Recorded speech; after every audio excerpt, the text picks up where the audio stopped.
in conjunction with World Ocean Week, and also in collaboration with Blue Hope campaign, we do have here our guest from Parley for the Ocean, Maldives, Miss Shaahina Ali. Miss Shaahina Ali is actually the director of Parley Maldives, and welcome, Shaahina. Thank you. Good morning and good afternoon to those who are viewing from Singapore and on. Thank you for joining us. I know that it's really early in the morning in Maldives at the moment, and we really appreciate your time to be a part of this discussion. Although it has, it really shows much about your passion towards ocean plastics. Maybe I could share a little bit more with the audience about what is Parley for the Ocean, if just in case no one have heard of it, which I doubt so. So Parley for the Ocean is an NGO that actually focuses on in addressing major threats towards the oceans, and the most important and they perceive the oceans as the most important ecosystem of our planet. Parley believes in the power to change life lies actually in the hands of the consumer. So so if we do have a choice and the power to shape this, we need to look into the thoughts in consumer mindsets. So Parley actually do a lot of collaborations with artists, musicians, actors, filmmakers, fashion designers, journalists, architects, product inventors, and scientists, and have developed tools to mold the reality we live in and to develop alternative business models and ecological sensible products to give us Earthlink and alternative choice, which we should actually look into. So Shaahina, welcome again. Perhaps you can share with us a little bit more about your work in Parley, Maldives. Over to you. Yeah, Parley Maldives has been operating in the Maldives for the last 3.5 years. And we actually, Parley is also a brand, a very beautiful brand that's working to eliminate the cycle of plastic and replace plastic. So Maldives is one of the most sensitive countries to climate change, and anything that is happening to the ocean is first felt here. So this is the perfect place for us to showcase our strategy and the way we want to work with and change the mindset of people. So with that in mind, what we did was Parley has a strategy called AIR, avoid plastic wherever possible, or avoid any bad substances, actually avoid wherever possible.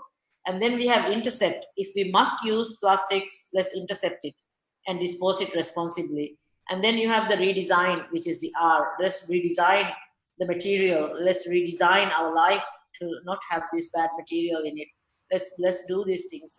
So based on that strategy, we focused on interception. So we went to the islands, and we actually started with the biggest participatory group in the community, which is the schools. The schools have almost 80% representation of the community with kids and households. So when the kid is involved, the family is involved. So we went and started educating the children on Maldives doesn't have a waste management, segregation system. So we try to segregate the plastic out of their waste and bring it to the school before it ends up, in the burning area or the ocean. So in that sense, we are now collecting in 102 islands out of the 187 islands. And we have actually got over 2,000 tons of plastic diverted from the oceans or the burn. And we have brought it to Maldives, Male, the capital, and we have actually sent out 1,200 tons out of Maldives for repurposing, which means going back into the economy. The plastic that we collect, otherwise that would end up in the ocean, is being collected and repurposed. So it becomes raw material again. If you see this, If you see, this is the material we take from the beach. We clean it, flake it, and it becomes the new pallets that they can use as the thread for t-shirts or shoes or things like that. So we take the trash and we make something out of it. So for short term, it's in the circular economy. So it's been repurposed. So we don't need to produce new plastic. At least the plastic we have, we can use until we replace the material. That's the philosophy behind our concept of air. Right. Thank you so much, Shaahina, for sharing us a little bit more about the context of air. What is actually your strategy for Maldives? For Parley Maldives, when you know, with the basis of air. What kind of community outreaching strategies that you implement in the islands of Maldives to collect ocean plastics? So what we do is we try to, because Parley is also an organization and we are also an organization, what we try to do is get the community to own this problem, you know, to own it. To the solution will be in their hands. And what we set up has to run even without, you know, without an organization. So what we set up, actually, we give the solution to them. We give them, you know, the concept of setting up the interception. They intercept, you know, we get the plastic brought to the central area, we bale it, we export it out, and Parley is going to set up probably further here to process into raw material in the Maldives in the future. But until then, we have to strategies to collect and export it to be processed in places where they have recycling. But our strategy mainly is focused on education. We play a huge role in actually connecting people to the ocean, why we do what we do. For example, what a plastic, you know, plastic becomes microplastic, it gets into our body, you know, our health issues, things that we don't even think, you know, things about the ocean that people don't connect themselves.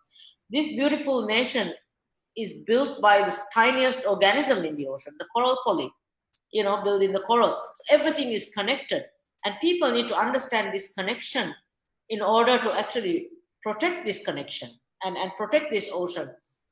So we can live, we will have a country, or we will have a home. So basically, education is a large part of Parley. More than collection and interception, we focus more on connecting people to the ocean. Collaborations. For example, we collaborate with the tourist resorts. I mean, for example, we use existing footprint to bring the plastics to the Maldives, which is you know, using boats that are coming back to Male empty. And we also partner with them instead of you know, it being a business. So it is community driven, and it is owned by the people. The problem and the solution that we are providing is people's solution. So we try to actively involve as many people as possible, many communities as possible. But it takes a lot of time for us to get them to believe that it is a problem, and that they need to do the right thing. And so, Shaahina, when you first started off this route in educating educating the community to make them feel empowered against, you know, the ocean, what do you call it, single-use plastic that is surrounding them, through education. I mean, like giving them more information about what we should do as a community to what do you call this, manage this single-use plastic. Was there any resistance or any disagreement in the beginning, or are they more accepting to that problem and that solution that you're giving them? Actually, our success is because people believe that that is a problem. Plastic is a problem. They are more than happy to find ways to actually solve the problem in their communities. We have tiny islands, small islands. The biggest nightmare for them is the logistics of actually handling this waste. And the only way right now is burning, and they burn it. Maldives is a clean, very clean country. If you go to an island, the island is clean, but the waste, how the waste is handled is it's burnt. to make it clean. So we actually, the islands communities are aware, and they are actually, they realize it's a problem. And if you go and ask any community, their biggest challenge, to name their biggest challenge, they will say waste. And I think it's also a priority now with the government to facilitate better waste management in these communities. So people are talking about it. People are actually, concerned about it. So it's easy to make them do the right thing by just providing simple solutions and practical solutions, instead of, things that we can't really get them to sustain. So that is what we are providing. We provide the big jumbo bags so that they could actually segregate all the plastic and put it in. And we find a transport that would bring it. So the plastic is actually 2/3 of the volume of their waste is plastics. The bottles, the packaging, the styrofoam boxes. These are all the volume of their waste areas.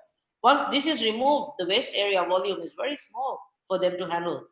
So they're more than happy to be a part of the solution than to burn.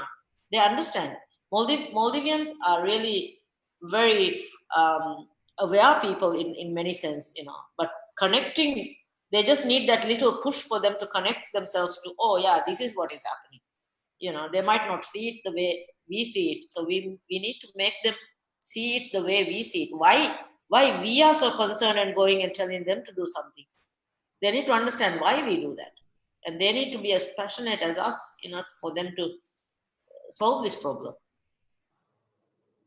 Yeah, which is true because I think I do understand the volume of the waste, 2/3 of it being from single-use material, because Maldives is an island where uh, it actually invites a lot of tourism, and I understand Maldives government also has an aim to actually uh, ban single-use plastic nationwide, if I'm not wrong, by 2025.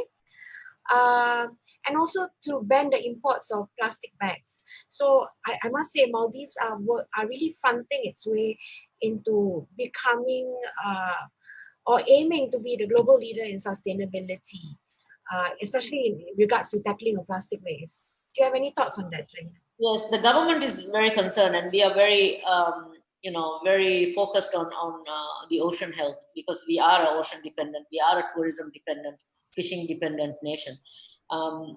The plastic phase out policy is to be announced very soon. We have worked. There's a draft now ready for public comment. But it's also not that something that we can just bring out. We need to think about it. We need for the policy to be workable. It's no point in just having a policy if we can't actually execute it. So we need participation of people. We need people's how would I say, you know people to say, okay, now this I can do, and work towards it. For example, a lot of countries that has banned plastic bags just like that without consultations, they can't actually execute that ban. Maldives, just because we don't say it, people are saying we are not focused on it, but we will ban it. But we will have a phase out ban, and the policy actually addresses this. And there's a this will come out very soon. Because of COVID, the delays have happened, but the phase out is to 2023. Starting from next year, we will, starting end of this year, we are starting to phase out. But we also need more data on the types of plastic that's coming in. We need to strengthen, because we import everything.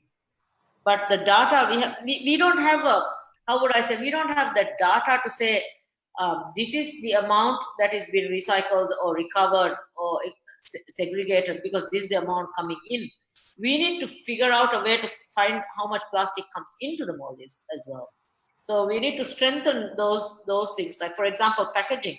Nobody lists the packaging of a material that is coming in. Whether, for example, juice. Does the juice come in a plastic bottle or a paper carton or a glass bottle? It's just juice imported to the Maldives. So we need to know the amounts and numbers in order for us to give proper data of success. But I mean, the policy addressed that as well, and it's a very intensive policy, and the government is actually pushing people to bring this policy out as soon as possible, and they are focused on eliminating the seep into the ocean and the environment. I think that's fantastic though, because Maldives is such a jewel to the world basically, because of the very rich marine biodiversity that's happening in that area, of course. And you know, it's really a beautiful place to actually what one would want to see, a different kind of world together, especially in underwater. So let me just ask you, let's just divert a little bit to another point. Uh, in Parley itself, Parley Maldives actually, you do a lot of ocean beach cleanup exercises, and then after that to create that kind of awareness on the massive, you know, I wouldn't say massive, but the amount of plastic that actually leads out to the oceans. And with that, you know, like maybe tourisms or even the local itself have a better understanding, and then that kind of like change or a person's perception of how they want to how one should actually consume such products, and also looking at other alternatives as well. Um, and also, I do understand that Parley of the Oceans also do a lot of collaborations with brands to create some kind of products that has been circular, that is good for circular economy. Perhaps you can share with us that as well. Yeah, we do a lot of beach cleanups, but our beach cleanups mostly focus on an educational component. For example, we do a presentation, and then we go out onto the beach and kind of look at the waste we generate and see what waste we can replace. Why has it ended up in the ocean or near the beach? Should it be there? You know, these are questions we put forward to it's mostly schools, kids, grade kids that are doing this with us and their parents. So we did over 100 cleanups last year, and you know, it's quite a lot of cleanups, and we have the figures somewhere as well, so that we can share with interested people later. Parley actually repurposing, and Parley's biggest success is collaborations. We got companies to convince collaborations to companies like Adidas to replace their virgin plastic and to join us, collaborate us in this cause. So we have like American Express, Adidas, and a few big names that have collaborated with Parley to change the whole concept of circular economy. I mean, reusing the material again. So Adidas is, I think, one of the biggest partners for Parley, and to lead the way in this partnership. And they have committed that 2023 onwards, they will only use recycled material, ocean plastics in their products, which is a big commitment from a big company. And this is the way to go until the material is replaced. I mean, I'm pretty sure this plastic has to go sooner or later. And the material that comes will be a bit better and a much friendlier and less harmful than what it is right now. And until then, we if we can reuse what is on this planet right now, you know, it will work. But the sad part is that, you know, with the COVID and fuel prices going down, plastic is again becoming a thing. And a lot of people are convinced that, you know, and pushing the concept that single-use plastic has to come in because of COVID and things like that. For example, this few days, we have seen more plastic bags being thrown away, and it's on public media. And, you know, because people are scared, they're saying, you know, food is delivered in a plastic bag, the plastic bag has to immediately go into the bin, you know. So the plastic bags coming in with the takeaway is not even used to line the bin. It's just going into the bin, and it's lined with a plastic bag with a lot of plastic bags in it.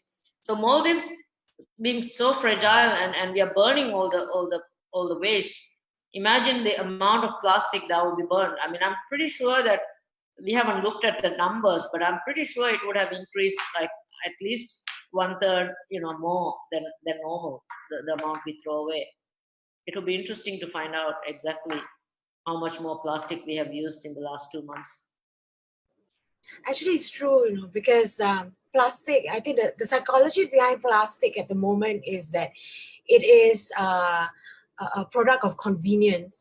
And because of just the term convenience itself, it actually makes, I don't know, I guess for us humans, we feel that with a product that gives you such convenience should be used without any thought behind it. So I guess that is why we are facing with such a conundrum at the moment.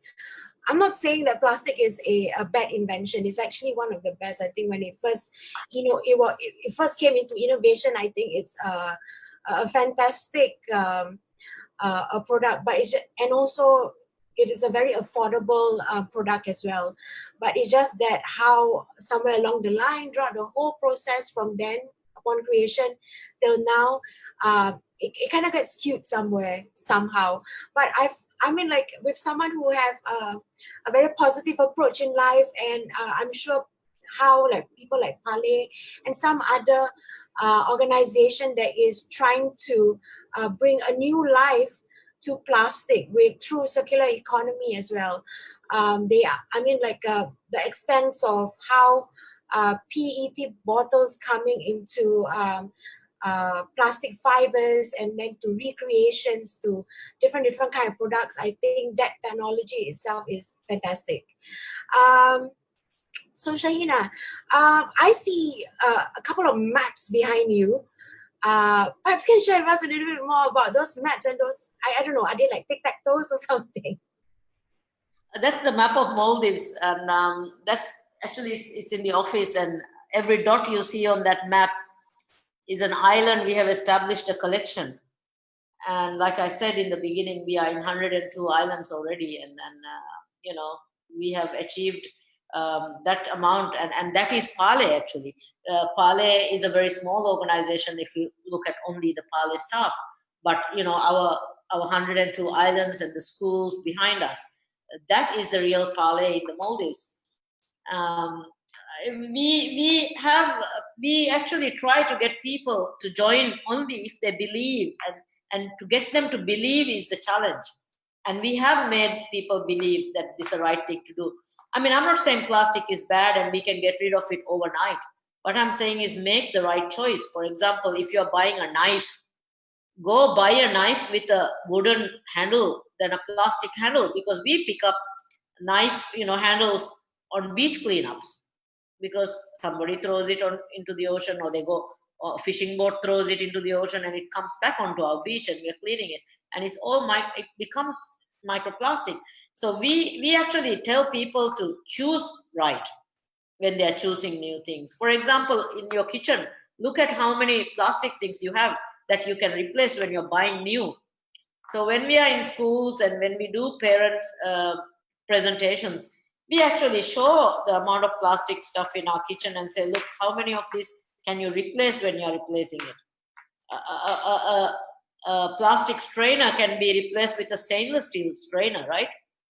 So things like that, we try to convince people to move away from the material until we replace this material, because until we replace this material will stay, and the only way we can do is intercept.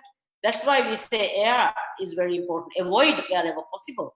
But if you must use it, let's not just throw it away. Let's find a way to put it and dispose it right.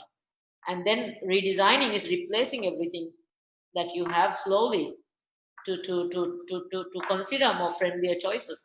When you're buying, for example, shampoo and things, buy without micro body soap, without microbeads. How many people even think your scrub has microbeads in it? How many people look at the instructions in that body soap to see if it is microplastic really in it, or is it something natural in it? So we try to make that conscience, create that conscience in people. So when you're buying, buy responsibly. When you're buying toiletries, go and make sure you buy something without microplastic in it. Shampoo bars, soap bars, go for as little plastic as possible. This is the way to go. Otherwise, I mean, just an organization working alone cannot. We need a backup force for us to succeed as well. So Parley needs the communities, and Parley will work with the communities. Parley will empower the communities to do the right thing, actually. And that is our focus in the Maldives.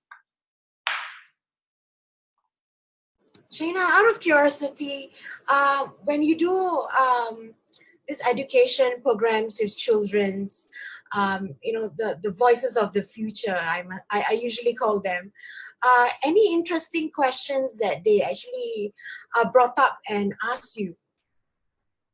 I think the most interesting question and the most hurtful question, and the question that we can't answer is, then why are we burning it? Then why are we burning the plastic? Then why are we throwing it into the ocean? These are kids. They are not doing it yet. They are innocent. Them, when we go and say we are throwing it and they are questioning us, then why are you doing it? It is us doing it. I mean, that's the question that actually stopped me one day from my presentation. And it took me a while before I could answer that and said, we are bad. We are just not thinking of you. That is why we are doing it. That is why we are trying to convince your parents not to do it. That is why we are trying to convince your sisters, uncles, and aunties not to do it, because we are doing it. Then why are you doing it? This was a question that actually it haunts me still. This little kid looking up and saying, then why are you doing it? Why are you killing all the fish and turtles and dolphins? This is grade 1. This is 8-year-old asking me this question. They haven't thrown anything yet, I mean, directly. So we have a responsibility, and we have to do it before they grow up, and for their children to see it. Otherwise, they will be reading about the dolphins and turtles to their kids in a book, like we read to them about dinosaurs. And it is so fast, we are losing our biodiversity. It's crazy. It's heartbreaking that they will not see a dolphin jumping up when they are going on a boat. I mean, they will not see a whale. It's crazy. They have to go to a SeaWorld to see it. It is crazy, Shaahina. I mean, most of the interviews that I have with certain people, one of my favorite things that I like to ask them is that as divers, what is the difference between when they first started diving and what they actually experience underwater, and is there a difference between that first experience, the experience that they had recently? And usually they do have a very emotional answers to that. So how about yourself, Shaahina? I know that you're a diver. You've been diving a really long time. Perhaps you can tell us a little bit more about that. Yeah, I started diving when I was very young. I think my first dive was when I was about 13. So I've been diving a long time. When I started, it was totally something different. And I didn't know so much about it. I just dove for the sake of the fish and, the colors and everything.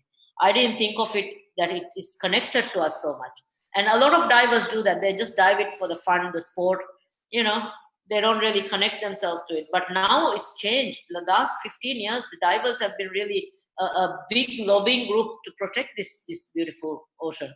And I am happy that, the more we dive, the more we see, the more people engage themselves in diving and snorkeling activities, the more we have behind us supporting the causes that we are driving and the messages we are driving. Maldives, when I first got involved, and when I first realized what was happening was that we are losing so much, was in 1995. We had a coral bleaching, and I got the opportunity to dive with some of the scientists doing these surveys. And then I realized, oh, it's that little polyp that's making the coral grow, and if that is lost, we lose the coral. And we have algae. I mean, then you saw the whole reef's dead. 90% of the reefs in Maldives died because of this bleaching. And again, 2016, it recovered a lot. And 2016, we had a bleaching right in front of us. So this actually, and a lot of us have never seen the reef. A lot of Maldivians have never been in the water. If you go to the school before 2016 and you say, how many of you have visited a zoo? There will be more hands up than, so when I ask the question, how many of you have put a mask and see the reef? There'll be more kids who have visited a zoo outside the Maldives than people who have seen the reef or swam and saw a fish. So basically, we got a collaboration with the Ministry of Education. The Ministry of Education ran a program with all the NGOs and all people involved to get all the schools snorkeling at least once the whole year, which is called the Faruqe program, which actually took over 106,000 kids, I think, in the water to show them the reef, which is called the Faruqe program. And unfortunately, it was after 2016. So what they saw was a very badly damaged reef, house reef. If we had taken those kids pre-2016, they would have seen so much more life.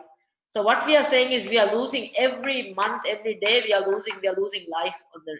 Get yourself, see the reefs, see what we are losing, and try to fight for it is something we need to do. Fighting for what we are losing is actually what the communities and us, we need to be on the same page. It's not a competition. It is what we are doing is for our little kids who are asking, why are you doing this then if the fish is dying? Why are you throwing the plastic in the ocean when they eat it? We are to blame for that. It is true. Why are you doing it?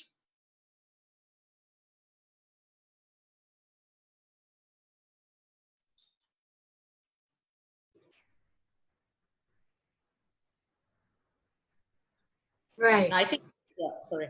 Go ahead. Yeah, proceed, Shaahina, sorry.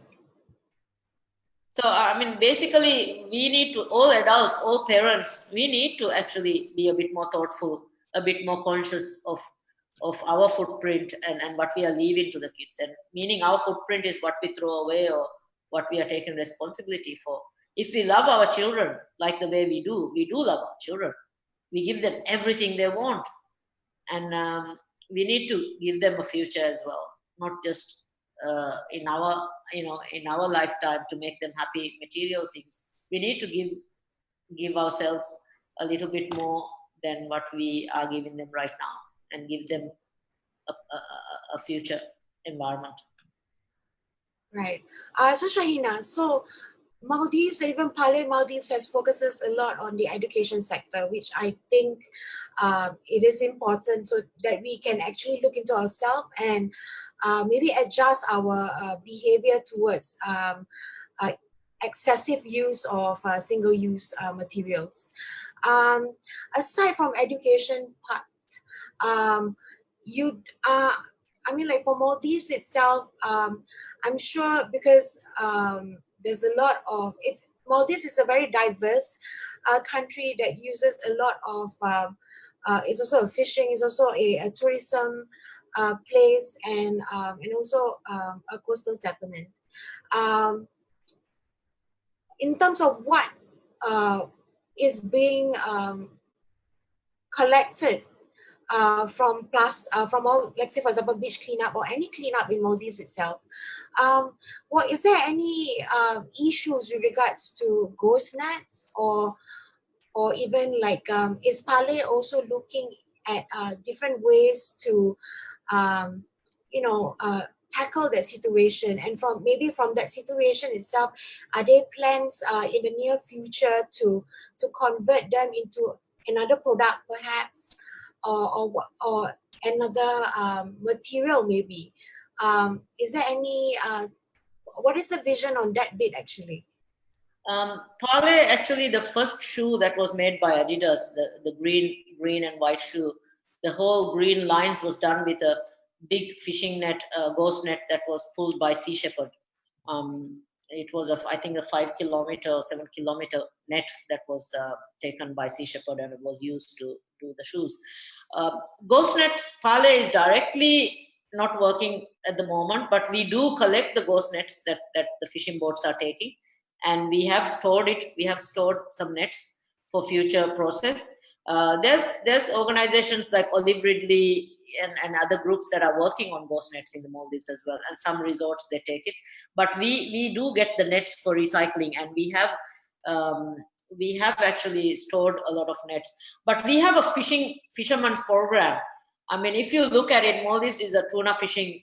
Our biggest fishery is tuna, and we have boats going out with 20 people, 15 people, and each boat takes about 20 cases of water for 1 week, which is about 700 bottles a week, right? And it all ends up in the ocean, and one boat actually throws over a few 100,000 bottles a year. Imagine that multiplied by 400 boats that is registered to go out fishing. I mean, we throw about 1.9 million bottles into the ocean by just fishing boats. We started a program with the fishing boats with 100 over boats.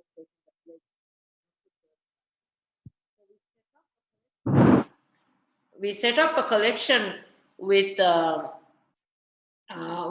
fish buying companies, where the fishing boats will come to sell their fish. So they could actually bring the plastics with them, and they can weigh the plastics and give it to the collection point, and we collect it from there.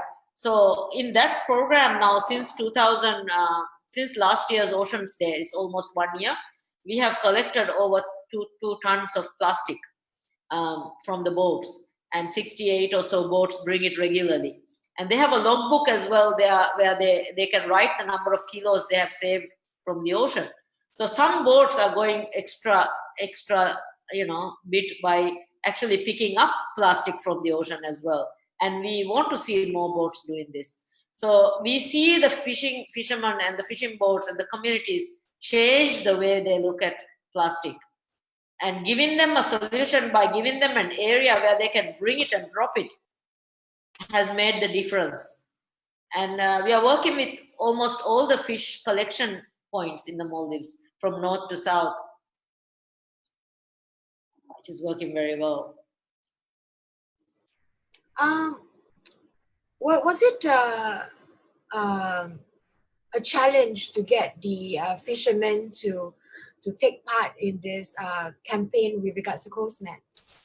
Because the fishing nets itself, it has certain values and certain qualities. So usually fishermen would like to go for the cheaper or most affordable options. Any thoughts on that? The ghost net, Maldives does not actually use so much of that kind of net fishing in the Maldives, right?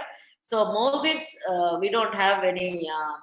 Probably our throwaway of ghost nets to the ocean will be almost zero compared to any other country. We get the nets from Southeast Asia and Sri Lanka and Indian fishermen, So we get the ghost nets from there, and a lot of ghost nets are pulled up by the fishermen or the resorts or the dive schools or anybody who is traveling.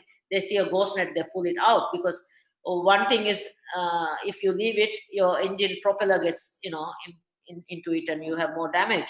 So people do remove ghost nets and they bring it down. But the issue is we at the moment are not directly out there to collect it, but there are other organizations collecting it, like I said before, and we are taking the ghost nets from them, from the fishing community, and we are going to work with organizations like Olive Ridley and IPNLF, International Pole and Line Fishing. So we are talking to them to see if we can have a collaboration where all the ghost nets collected by fishermen can be taken for recycling. So we will do that soon, and we do take it. And I think a lot of Maldivian boats do remove the ghost nets from the ocean, and it's not ghost nets coming from us. Our fishermen, actually, what we leave in the ocean, I mean, will be our monofilaments, monofilaments and lures and things like that, which is, which we can work on collecting as well when it's old and, bringing it back. But we haven't really started a program yet on that.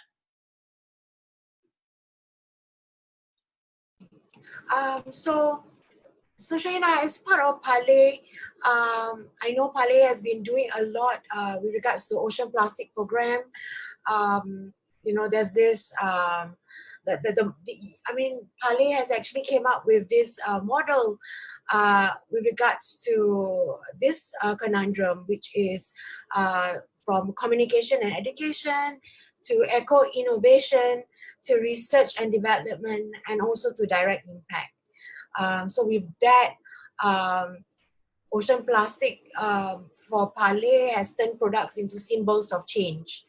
Um, you know, there's plenty of initiative that Parley have actually came up with, which you have initially shared, from global cleanup networks to global retrieval, to ghost nets retrieval, to ocean plastic materials that is created from the collections, to reinventing plastic, to even to Ocean Sentinels program, to microplastic research, to clean waves, to Parley Ocean Schools, and also the one that you just mentioned earlier, which is the implementation of air. So for Parley Maldives, which of these models do you actually exercise heavily on, aside from schools and also air?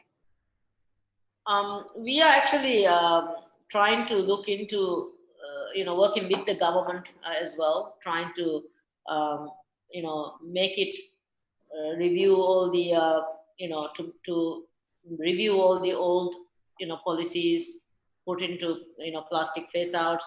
So we are participating with any organization or government that is actually working towards looking into these things, and we are contributing heavily into a more futuristic way of implementations and things like that.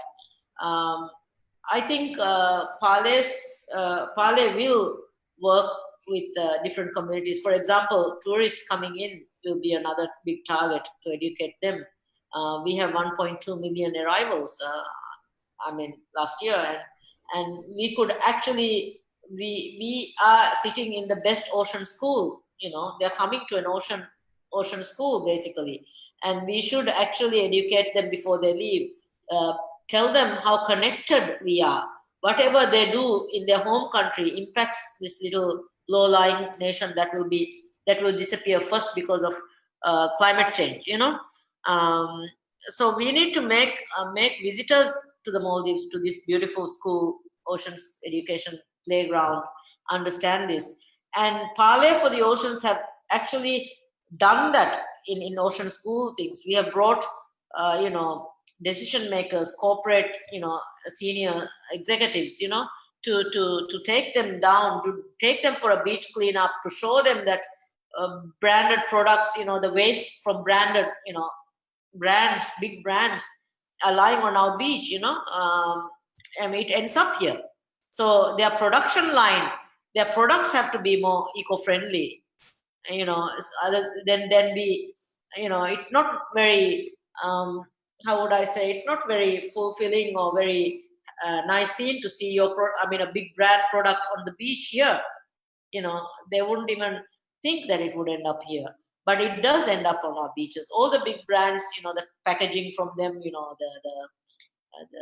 stuff is on our beaches. So to get executives to come and learn, get the tourists who are coming, understand that their footprint makes a difference here, and connect them to show them how connected this planet is. This beautiful blue body is actually the connection between all of us, is something we need to, I think, not only Parley, but everyone needs to make people understand and pass on. It's just not putting a lot of us in education, or a lot of us, what we do is we speak out on our status and on our social media, but we should actually make people around us change to those status, that to our beliefs, to make them believe or make them understand why we are lobbying for something and doing. And Parley is actually trying to change how collaborations will work on this, how by collaborating with big companies, how we can change their production line, their whole concept of products. So trying to change products to more, sustainable products and much more beautiful on this planet, and a futuristic way would be the way to move forward, and that's what Parley is actually lobbying.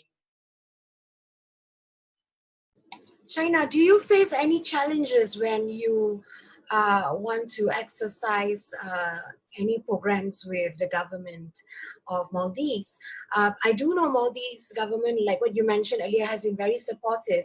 But in terms of challenges wise, do you get problems in working with, let's say, the tourists, or even like manufacturers, or to churn out new ideas or new collaborative output from the concept of ocean plastic itself?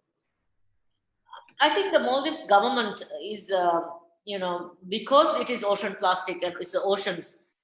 We are the, the stars of this cause. We are the stars on these international platforms to call out for ocean protection, because we are the first people to be impacted.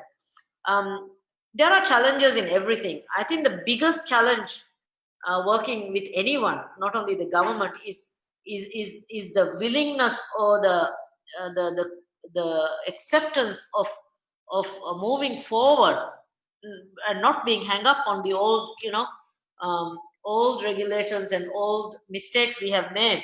We should leave it. We should just move forward and correct and find ways to innovate, because we don't have the time to sit and to debate over certain things. There is facts, there is science behind it. So I think the challenge is to make that science speak. And Maldives being very small in terms of scientific research, we have very good qualified graduates here who are working, but their voices should be brought to and we should actually move forward quicker than we are doing, and that's the biggest challenge. We are a bit slow in implementation and carrying things forward, and I think it will happen. I think the urgency will be felt very soon, and we will move forward, because now, I mean, the government is getting younger. We have more people with more, who has been in this activism in the government. So let's hope that things move forward, um, for better, for what we really believe, for where we come from, and move forward with it. For me, the challenge is the time things take to change. Yeah, which is true, no, Shaahina. Like, I do agree with you, because the younger generation, the new voices, are very much aware and of what's happening in the environment, just solely because of what they are seeing on social media and on the internet. And that I think it's wonderful that they are implementing that forward.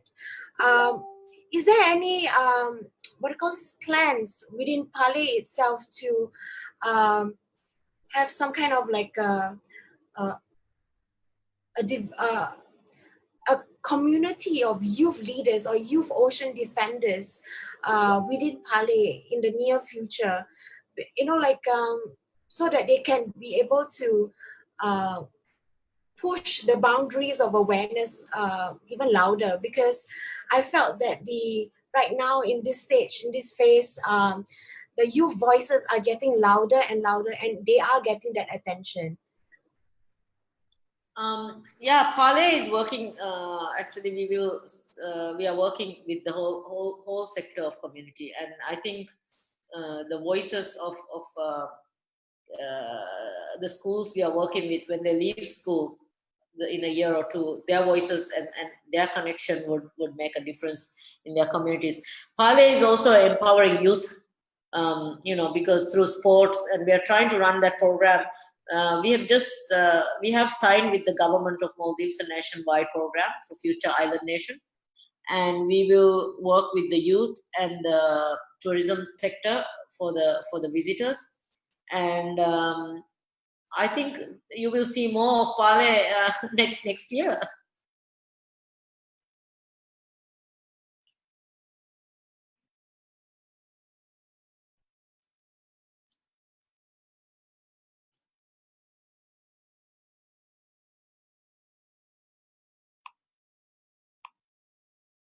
I'm sorry, I can't hear you, Nausea. Sorry, I can't hear you. I'm sorry. I do agree with you, Shaahina, because with all this COVID-19 situation and also the travel restriction, it kind of like placed everyone in the world in a point where we are just stuck and nothing can be done.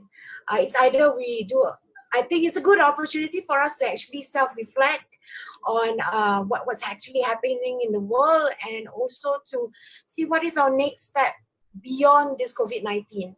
If you're talking about COVID-19 itself, it's either we are either looking at it as what we are doing right now as the new normal, or it could be we going back to what we were before. So ideally, of course, we are moving towards a better ideals. So for your opinion, Shaahina, being a director for Parley Maldives, what is your your future for Parley Maldives actually? I think for Parley Maldives, we will fight for the ocean. And fight for a material revolution. To replace this material that is so harmful. Actually, the AR stands not only for plastic; it's avoid any hazardous material, intercept or secure anything that you use, and do not let it go into the environment, and redesigning. The AR stands for all harmful material. But what I think is new normal, we have to wear a mask now and we have to wear gloves now. Can you imagine if the ocean is not there? We will have to permanently wear a mask or an oxygen mask, because we won't have enough air to breathe. So people need, our new norm can be filling stations for oxygen, and we have to wear an oxygen mask throughout our life. So for me, I think, this is just a very big wake-up call for the reality of things that can happen. This is just a virus, and we are scared, and we worry about our health, we worry about our families. I think, we don't need to wait for the environment, something like this to happen before we start worrying and taking measures. I think this is just a very big wake-up call for us, the COVID-19, also to work towards much more sustainable measures for environment and everything. While we were under lockdown, how many storms did we have? How many big cyclones did we have in this region? How many lives did we lose for the environmental disasters? The ocean controls the weather. What is happening to our ocean and our planet is impacting, weather changes everywhere, and we are suffering. It's not only the virus that is taking lives. I think our new norm has to consider the environment heavily if we want to be. That's so true. And it's actually quite a scary thought since you put it that way. Can you imagine all of us in masks? Then there'll be quite a utilitarian concept altogether in the near future, which is quite scary. Yeah, our little children will be going to school with oxygen tanks and oxygen masks, our grandkids or great grandkids. It's becoming a little bit George Orwell book that I can think of. Okay, so Shaahina, I'm just going to invite anybody on Facebook. If you do have any questions to Shaahina, please drop us a note. Just drop a comment on Facebook, and I'd be most happy to bring that questions across to Shaahina. Shaahina, another question that I just want to know a little bit more is that why is it important that the younger generation or even people of the world need to see the importance of the ocean and its health? I think connecting people don't know that the oceans produce oxygen. In our school textbooks, still the air we breathe comes from photosynthesis of plants. It's still not in the textbooks. Definitely not here in the Maldives yet. And Singapore, I looked at it. I don't think it's in Singapore textbooks either. So we need to revive the education system to include the oceans as a component. Show them the phytoplanktons under the microscope, like you show them everything else.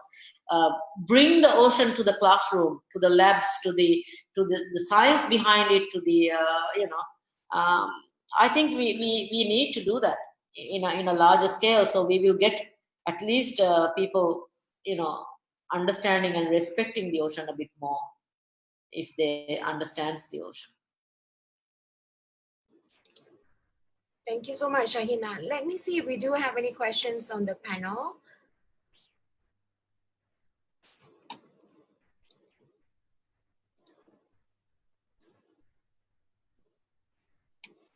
Oh, we do have here, I think, a top fan. Her name is Monica Chin, and she said that she is all set to visit Parley and visit you next year in 2021. But unfortunately, because of COVID-19, all her trips are cancelled. Yeah, so that's one of it. There's another one here from Miss Lee Chung. She said that is that program in Maldives to have people change their diets? I'm not sure about that, but I think there's a lot of health ministries pushing nutrition in schools as well. They have ads and media campaigns to move away from sugary drinks and things like that. I have not really looked at it, so I can't really say that there is something about the diet. But Parley is talking more about organics and going green instead of things like that. So all Parley get-togethers are mostly, if it is a foreign delegation that is coming for ocean education, it is always vegan or vegetarian here. So we Parley itself is very conscious of their food that they serve. Shaahina, Parley of the Ocean also have their own pledges. That is doing their own, making their own initiative through their own voices. Like for example, Emily Pan, who's also an explorer and a skipper and an activist, and also the Witch Sun sister from Bye Bye Plastic Bags, trying to embrace they are youth ambassadors, embracing everyone to be fully aware of the harmful effects of single-use plastic and plastic oceans. And we also have a industrial designer, Alexander Taylor, that is also pledging for this. What are Parley Maldives plans on these pledges to push more people to be able to do more than just pledging, but to actually act on it? We are working on the ground to actually take, like the fishing boats, they took the air pledge and 68 boats have brought 2 tons of plastic down. So we get people to actively work on the ocean, Emily Penn and them, they do heavily on education. I mean, she's visited here twice. She's done presentations to 1 or 2 of our schools, So we actually have the education program, and because we are on the ground, because we are the people who have to work to get this out of, retrieve these things, we actually get them more to be active more than just taking only a pledge. So all of them who take the air pledge actually, the Parley pledge is very simple. It's for you to be good, for you to be avoiding, you to be intercepting, for you to be redesigning. So it can go individual, or we can implement it as a community or as a government. So Parley and Maldives is working to implement the Parley air throughout the Maldives, in everything.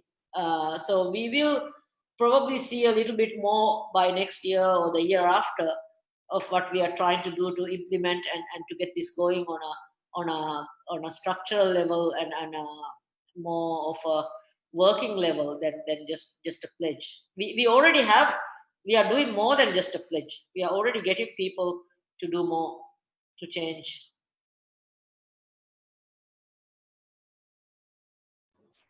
That's great, Shaahina. I think that's very, I think it takes a whole village to get anything done, to be honest. It takes the time. It doesn't happen just 1 or 2 days or 1 month. It will take time. It has taken us a lot of time and patience to reach this far. So, Shaahina, I'm looking at the Parley website also. Parley do come up with their own products, and aside from the collaboration that they have, can you, is there, I mean, like, what kind of products can one expect from Parley? And also, are these products also an output from recycled materials? Um, our products are all with recycled material, or we have partnerships that has created products like the water bottles, the Soma, we have the ocean bags, we have Parley bottles, but these are all available for people to purchase on the website, and the purchases go to our cleanups and things like that. And yeah, we probably have a lot more coming out in products, because we have to use the materials we retreat and put it back into products that are already being produced with virgin plastic and replace it with this plastic. So there will be more partnerships, more products coming out. Shaahina, there's a question here. She said that you mentioned this term, virgin plastic. What is virgin plastic? It's new plastic made from the fossil fuels and everything. The recycled plastic is already reusing, and it's not using so much of the fossil fuel that's taking it to. Virgin plastic is the plastic pellets that come out, which is a lot of fossil fuel being used to make it, and it's so cheap compared to recycling. Recycling is much more costly because it takes a lot of cleaning and things like that. But because it doesn't use fossil fuel, it has a less of a footprint, I think. There's another question here also, Shaahina. Aside from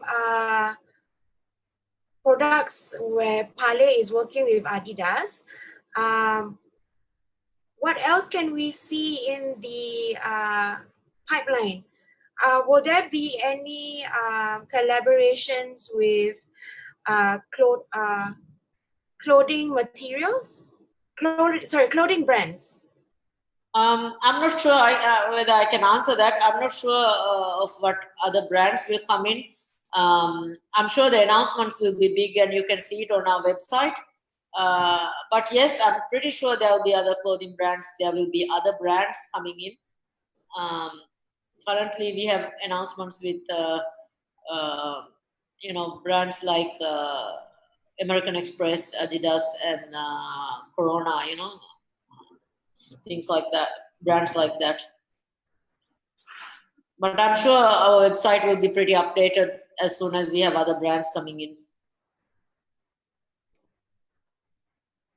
Shaahina, there's another question.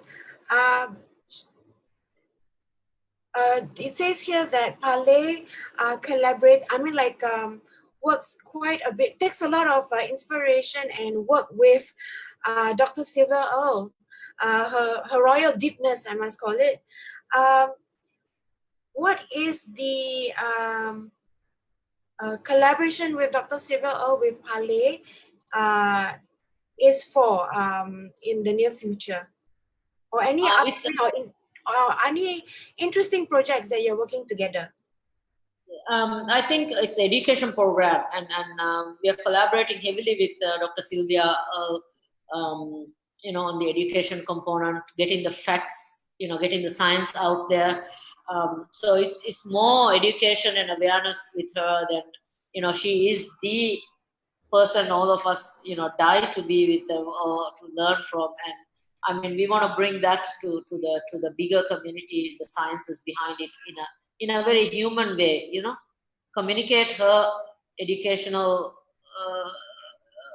input. I mean, she's our role model, she's our hero for many of us. She's our um, you know hero to go and look for any inspiration and learn about the oceans. So we are gonna use her. I think Parley is collaborating with her heavily on the education and the facts that we bring out, and the sciences and the deep sea explorations that she's having. I do remember a quote that actually constantly resonates to me by Dr. Sylvia Earle. She always says that we need to respect the oceans and take care of them as if our lives depended on it, because they do. I don't know. To me, I think how true can that get? Yeah, if the oceans die, we die. It's true. Captain Paul Watson, Sylvia Earle, these are our, inspirations, and that's where Parley. That's two of the main people that Parley is very inspired with. Yes. Yeah. Yeah, we do get, we had a session recently during, I think a month or two back with Captain Paul Watson. He was really very inspiring, and his passion towards what goes to the ocean is, I don't know, I guess it's really limitless. He really goes all out. So these people really worth a respect. Us, Yeah, yeah. Okay, I think we do have one last question here. Let me just have a look. Okay, Shaahina, with you being a part of Parley for the Oceans, it says here, what would you like, or any special message that you would like to give to everyone in the community, what they, with regards to ocean plastic? It's difficult. We have all types of people, but what I would like, one message I would like to say is that we need to live right. We need to live responsibly, and we need to live more than just passing on a message. We need to live that message ourselves, and pass living that message to others as well. Have real followers to changed followers than actually just followings. I think we need to move back a little bit and look at ourselves first, and then move forward from there. I believe that we all need to look at ourselves first. With everything that is happening, environment or racial discrimination, like things like that, we all need to look at ourselves first. What is our? Is it just a thought, or is it just a feel good thing that we are doing by putting these messages? We don't live it, then it's not worth it. We need to live our messages, and I believe in that. We need to look at ourselves very thoroughly before we talk about it. Thank you so much, Shaahina, for joining us today. You're up really early in the morning. It's 11 o'clock in the morning. It's not early. But so thank you so much for being a part of this discussion, to talk about the oceans, to talk about Parley's action into recycling and into the world of circular economy, creating new product innovations, material innovations, and how Parley in Maldives working its way with the government, and also educating the community, the people of the island, to be more mindful of their consumption on single-use plastic, and also to respect the environment and nature, and of course the ocean. Thank you once again, Shaahina. Thank you very much. Thank you so much. Yeah. Thank you. Bye. Bye.